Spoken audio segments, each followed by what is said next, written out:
कि श्री बांके बिहारी जी के चरण में कोटि कोटि प्रणाम। इस भूमि स्थान देवता के श्री चरण में प्रणाम। मंचासीन संगीत आचार्य गण, विद्वत गण और श्रोता विराजमान मातृशक्ति प्रिय भाईजन, आप सब में प्रभु का दर्शन करते हुए आप सबको प्रणाम। आप सबको हमारी ओर से जय श्री कृष्ण। ये भागवत भागीरथी, ये सत्संग सत्र जिसका सप्ताह यज्ञ बोला गया 7 दिन का होता है और आज ये 7वां दिवस है, विश्राम की ओर बढ़ रहा है। धीरे धीरे धीरे धीरे दिन निकल गए और कब समय बीत गया पता ही नहीं चला। कहीं ना कहीं इस यज्ञ की अपने आप में खुशी है कि हमें ये पितृपक्ष के अंतर्गत श्रीमद् भागवत कथा सुनने का सौभाग्य मिला। इससे बड़ा सद्भाग्य, इससे बड़ा परोपकारी कर्म दूसरा हो नहीं सकता। लेकिन कहीं न कहीं हृदय में आज के दिवस को लेकर मन थोड़ा सा खिन्न भाव भी हो सकता है कि इतनी जल्दी विश्राम कैसे हो रहे हैं, ये इतनी जल्दी विश्रांति की ओर क्यों जा रही है।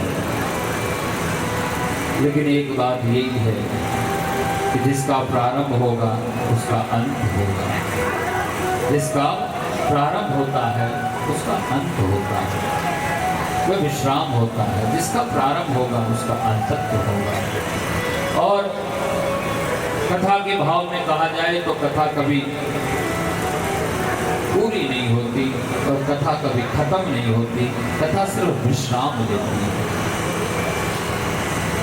आज के भाव में यहाँ विश्राम लेगी, कल के भाव में कहीं और बहना शुरू कर देगी। कथा सिर्फ विश्राम लेती है और इस भाव को श्रवण करते हुए आज 7वां दिवस है हमारा। जीवन काल को समझें, अपने आप को समझें, इस सत्संग को समझें जो हम आपके जीवन को कल्याण और कृत करें। श्री सुखदेव बाबा कथा को श्रवण करा रहे हैं। ठाकुर जी की कुछ लीलाओं का श्रवण करते हुए थोड़ी थोड़ी कथा को छूते हुए कल ज्यादा चर्चा नहीं हो पाई, लेकिन फिर भी जो विधान, जो तरीका है, जो एक भागवत का रूप है, उसी के भाव, क्योंकि वक्तव्य व्यास से कथा को पूर्ण कहना, आज तक कोई वक्ता ऐसा नहीं हुई जिसने कथा को पूरा कहा, क्योंकि पूर्णता शब्द ही नहीं है। पूर्णता तो ईश्वर है, पूर्णता तो इस दुनिया में और कोई दूसरी चीज है ही नहीं। पूर्णता अगर कुछ है तो वो ईश्वर है, बाकी सब अधूरा है। इसलिए पूर्ण ब्रह्म, पूर्ण परमात्मा, पूर्ण ईश्वर स्वरूप में पूजा गया है। ठाकुर जी के विवाह का प्रसंग, कंस का उद्धार, उद्धव गोपी संवाद, रास पंचाध्याय, ये सब कल की कथा में हमने थोड़ा थोड़ा स्पर्श ही किया था, ज़्यादा व्याख्या नहीं कर पाए। आइए आज की कथा को यहाँ से विश्राम तक लेकर चलें। ठाकुर जी का पहला विवाह श्री रुक्मिणी जी के साथ हुआ। रुक्मिणी जी के साथ ठाकुर जी का विवाह हुआ। ठाकुर जी रुक्मिणी जी का हरण करके लेकर आए थे। रुक्मिणी जी ने पत्र लिखकर भेजा कि हे प्रभु, आप हमें यहाँ से लेकर जाएं। और ठाकुर जी आए और रुक्मिणी जी को लेकर चले गए। लेकिन ये हमारा हिंदुत्व सनातन धर्म ऐसे हरण विवाह को स्वीकृत नहीं करता। इसलिए ठाकुर जी ने रुक्मिणी जी के पिताजी को पत्र लिखकर कहा कि आप आएं और अपनी पुत्री का कन्यादान यहाँ आकर करें, अपनी पुत्री का कन्यादान करें। रुक्मिणी के पिताजी द्वारिका जाते हैं और द्वारिका में जाकर अपनी पुत्री का विवाह श्री ठाकुर जी के साथ बड़ी श्रद्धा और भाव के साथ कर देते हैं। प्रथम विवाह श्री ठाकुर जी का रुक्मिणी जी के साथ हुआ। प्रेम से बोलो राधे राधे। आहा, ज्यादा प्रेम में है?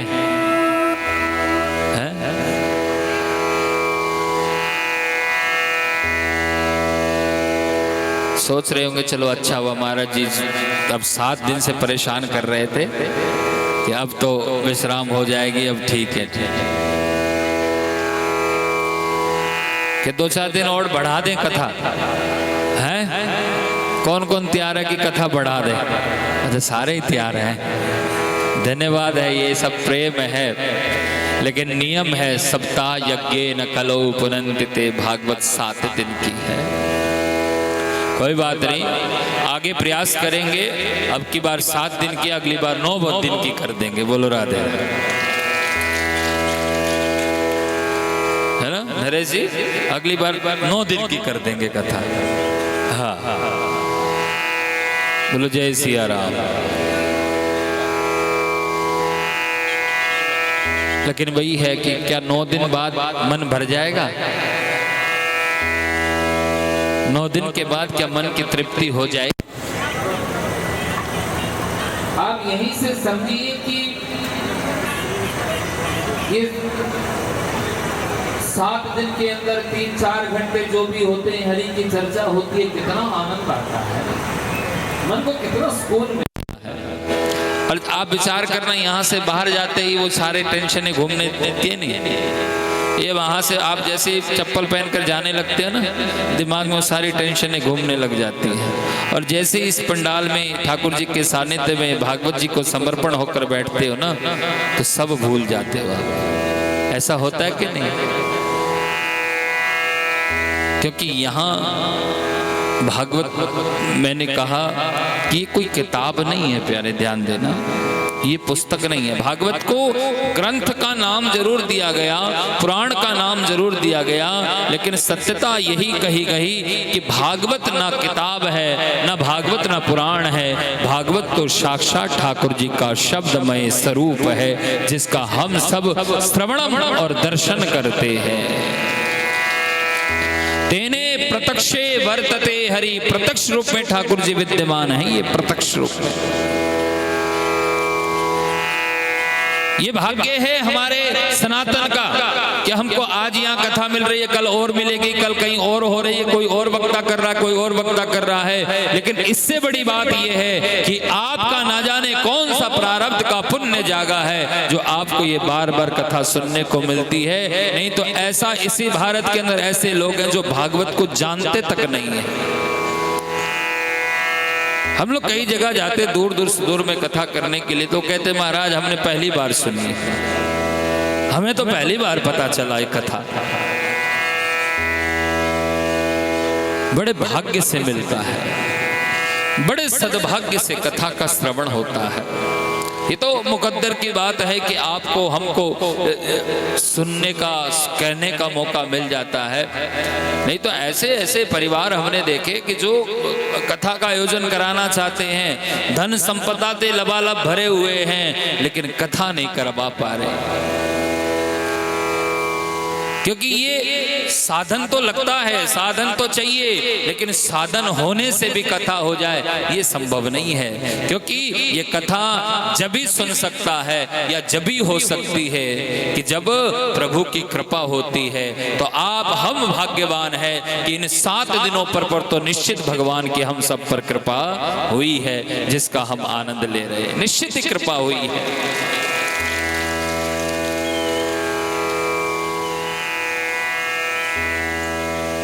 और कृपा की न होती जो आदत तुम्हारी, दयावान है ना। कृपा की न होती जो आदत तुम्हारी, तो किस दिल में होती हिफाजत तुम्हारी, कि दीनों के दिल में जगह तुम न पाते, दीनों के दिल में जगह तुम न पाते, न घर घर में होती आदत तुम्हारी, कृपा की न होती जो आदत तुम्हारी, कृपा की न होती तो आदत।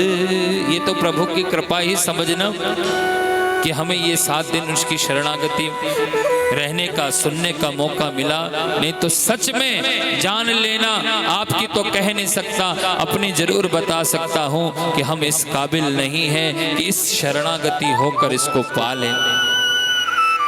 तभी तो हम ठाकुर जी से बार बार कहते हैं कि प्रभु जी मेरे अवगुण चित्त ना धरो।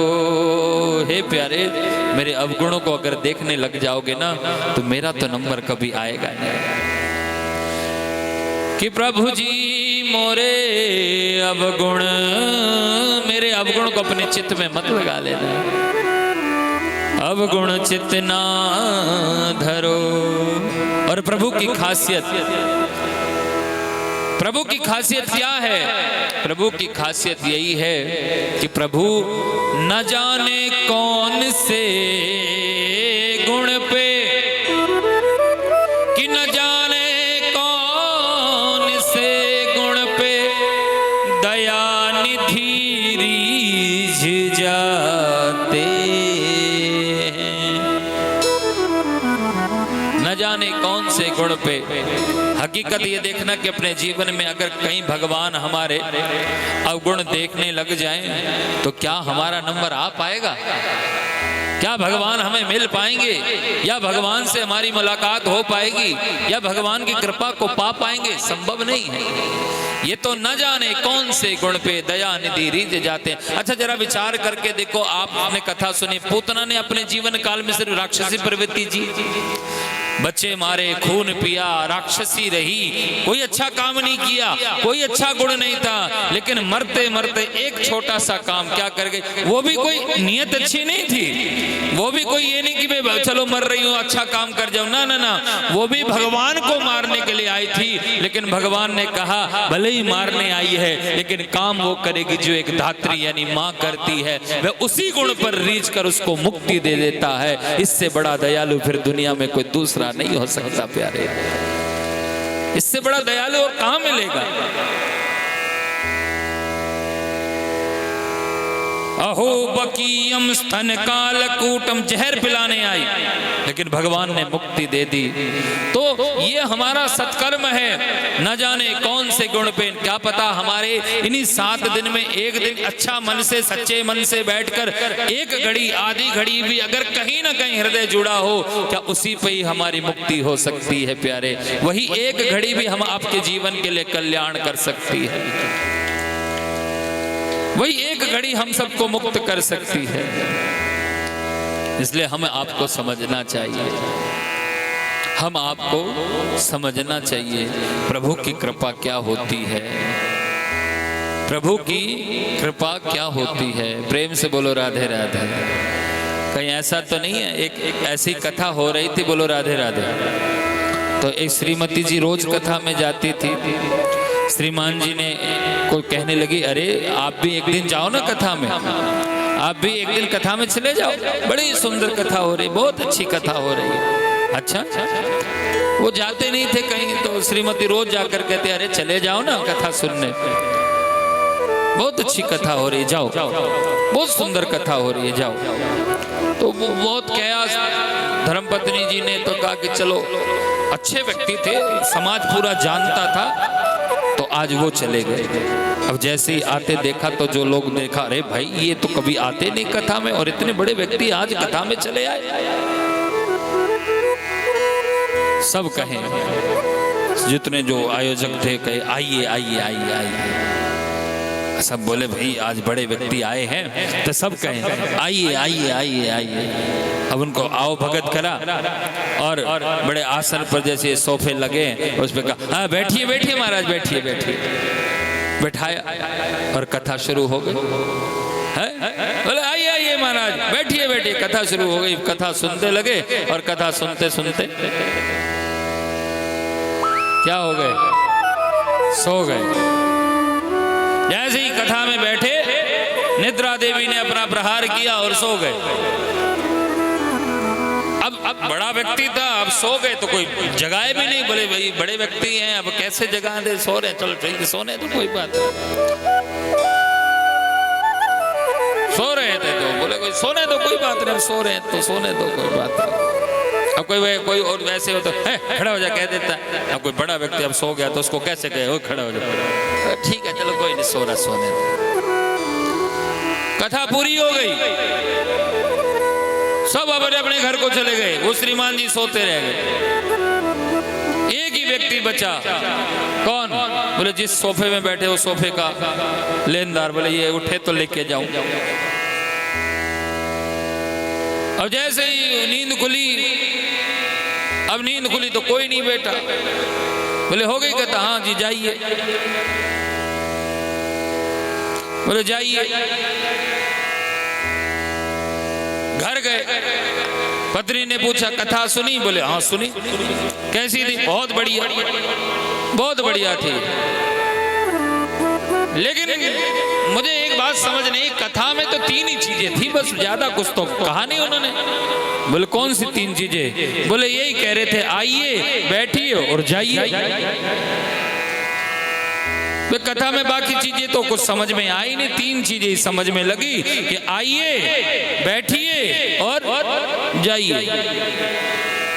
क्योंकि ये आए तो लोगों ने कहा आइए आइए, सोफे में बैठाए, जब वो नींद खुली तो सब कह जाइए। धर्मपत्नी ने कहा लगता सो गए। पत्नी बोली कोई बात नहीं, अरे जो आप कथा में से लेके आए ना ये भी अच्छा है, यही मंत्र है, आप इसी का जाप करो। धर्मपत्नी बोली अरे आपको ये कथा से मिला ना? बोले हाँ। तो बोले बस आप इसी का ध्यान करो, यही प्रभु की कृपा हुई है कि आपको 3 शब्द तो मिल गए, कम से कम 3 शब्द तो लाए, इसी का जाप करो। अब दिन भर तो कथा में सो के आए तो रात को नींद नहीं आई। अब रात को नींद नहीं आ रहे तो बस उसी का चिंतन कर रहे थे, आइए बैठिए जाइए, आइए बैठिए जाइए, आइए बैठिए जाइए। ऐसी चिंतन कर रहे थे कि लगे हाथ उसी समय एक चोर घुस गया अंदर। और महाराज जैसे ही चोर घुसा, बड़े साम्राज्य व्यक्ति के अंदर चोर घुस गया घर के अंदर, और चोर जैसे ही घुसा तो ये क्या जप कर रहे थे? चोर जैसे ही घुसा तो इन्होंने कहा आइए। चोर बोला लियो, अभी घुसे है नहीं, इन्होंने तो बिल्कुल पहचान लिया हमको तो। अभी मैं घुसा नहीं और ये तो बिल्कुल भली भांति मुझे जानते, कह रहे आइए। अब चोर दबे पांव जाने लगा तो सेठ जी बोले क्या बोलेंगे दूसरा शब्द उनका? बैठिए। चोर बोला लियो, ये तो भाई साहब बैठा भी रहे हमको, यानी पूरी तरह अच्छी तरह जानते। अब मैं इनके सामने जाऊंगा तो ठीक नहीं होगा। अब ये कह रहे आइए बैठिए। चोर बोला, घबरा गया, भाई अब इनकी शरणागति हो जाए वही अच्छा, नहीं तो बदनामी बहुत ज्यादा हो जाएगी। ये तुरंत गया महाराज चरणों में लेट कर कहने लगा बाबा किसी से कहना मत, किसी से कहना मत, ये गलती हो गई, मैं चोरी करने आपके घर चला आया, किसी से कहना मत। अब जैसे पता चला भाई ये तो चोर है, दरोगा को बुला के कहा कि महाराज ले जाइए।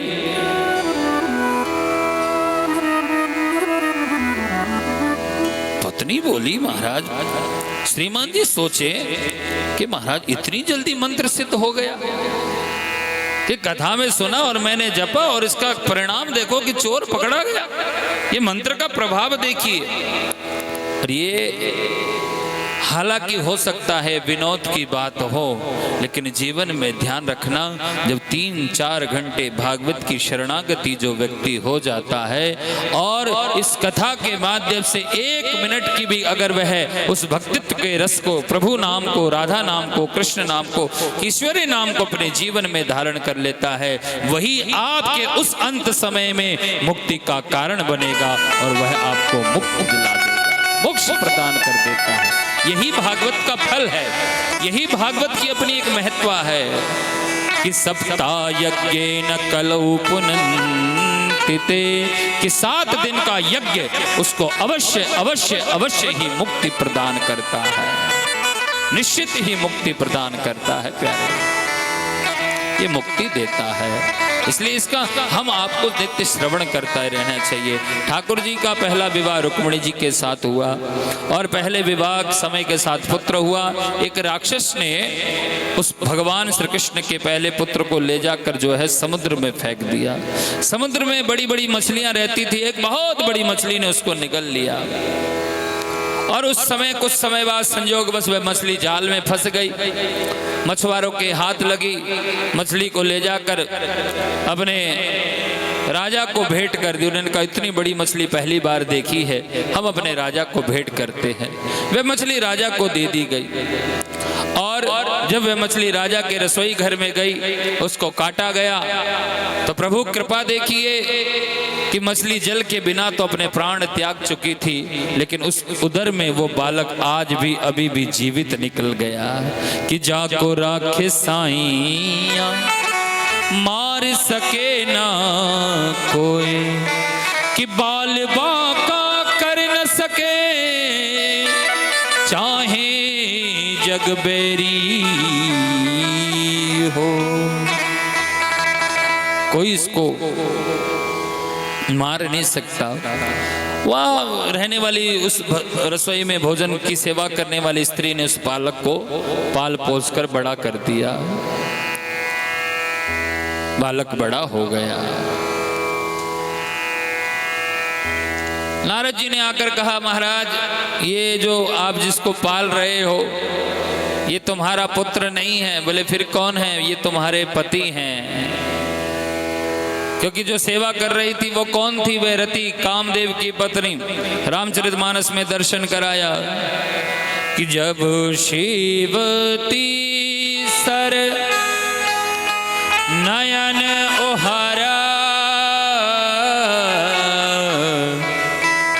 कामदेव भय जड़ी छाड़ा। जब शिवती सर नयन उहारा। शिव की समाधि भंग करी कामदेव ने, तीसरा नेत्र खोलकर कामदेव जी भस्म हो गए। रति ने जाकर भगवान से प्रार्थना करी प्रभु ये कैसे श्रीमान जी भस्म कर डाले, हमें लौटा दे। बोले अब संभव नहीं है कि द्वापर जब होई कृष्ण अवतारा, द्वापर में जब कृष्ण का अवतार होगा तो तुम्हें उनके पहले पुत्र के रूप में तुम्हारे पति की प्राप्ति हो जाएगी। नारद जी ने आकर बता दिया। नाम था प्रद्युम्न जी। प्रद्युम्न जी महाराज ने उस राक्षस से युद्ध किया और ये प्रद्युम्न जी महाराज उसी राजा के यहाँ पल रहे हैं जिसने समुद्र में बालक को फेंका था, जिसका नाम था सम्रासुर। प्रद्युम्न जी महाराज और सम्रासुर का युद्ध हुआ। सम्रासुर का उद्धार करके जो है रति को लेकर वापस द्वारिका आए। श्री सुखदेव जी कहते हैं परीक्षित इस दौरान जितने में ये बालक छोटे से बड़े हुए, उस दौरान इधर द्वारिका में जो है भगवान के और भी बहुत से विवाह हो गए। तो परीक्षित ने कहा हमारा थोड़े विस्तार से सुनाइए कैसे कैसे विवाह हुए और कितने विवाह हुए। बोले सबका व्याख्या करना तो बहुत मुश्किल है क्योंकि भगवान के विवाह हुए 16,108 विवाह हुए। सबका व्याख्या करना संभव नहीं है, लेकिन कुछ व्याख्या सुनिए। एक राजा रहता था जिसका नाम था सत्राजित। द्वारिका में एक राजा रहता था सत्राजित नाम का। उस राजा की बड़ी प्रभु कृपा थी उनके ऊपर जीवन में। क्या कि प्रभु कृपा जो है जीवन में थी। कौन सी कृपा? ये कृपा थी कि वह उसके इष्ट थे श्री सूर्य नारायण।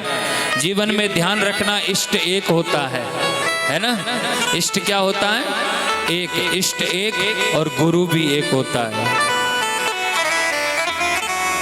जीवन में इष्ट एक बनाना। हम तो मौसम के हिसाब से भगवान बदल देते है ना।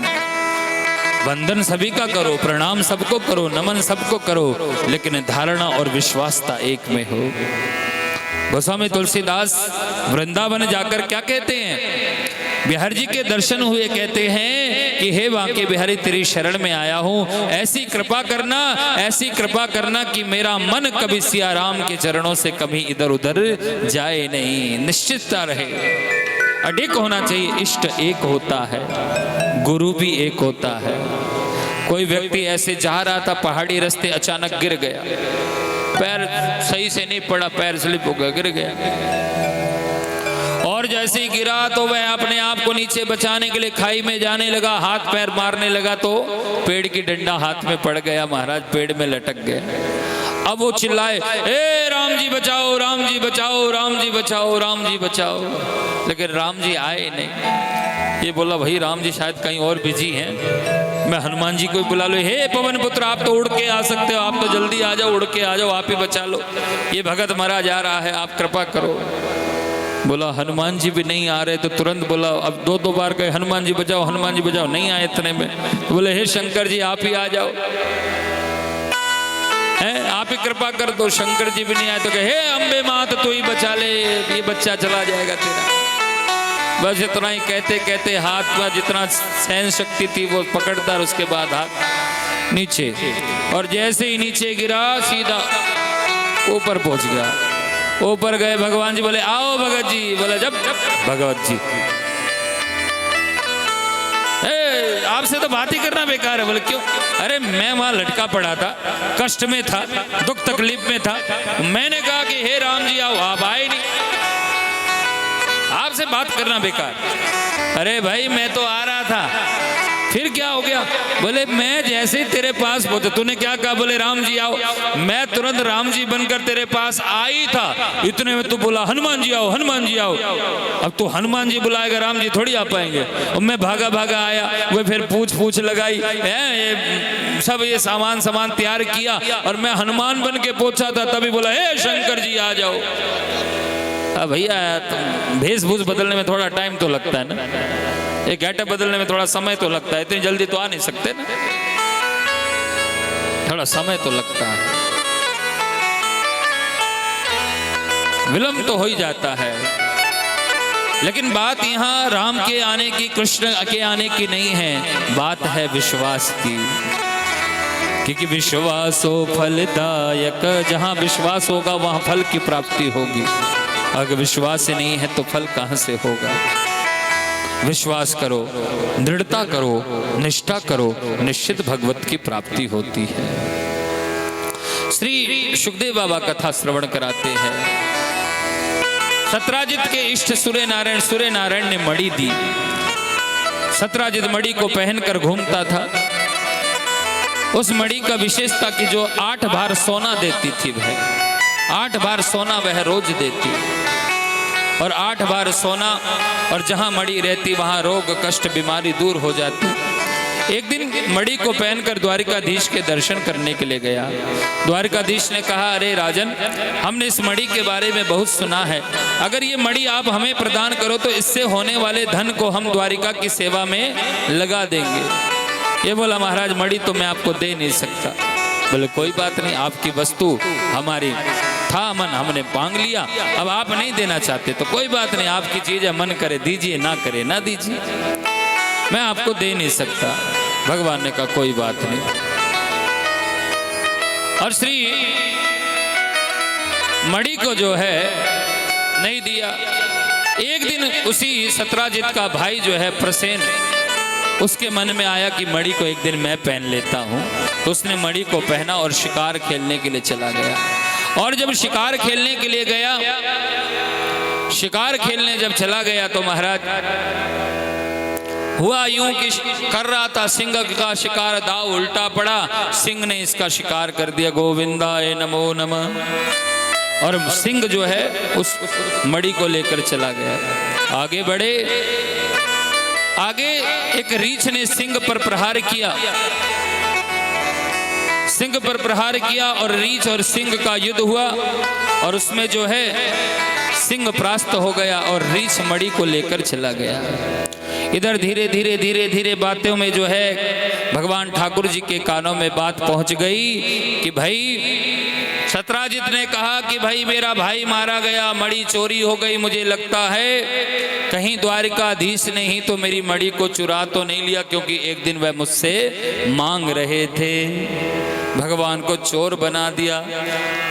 उसने तो ये बात अपने एक मित्र से कही थी और कहा था कि भाई तुझे बता रहा हूं लेकिन तू किसी को मत बताना। बोलो राधे।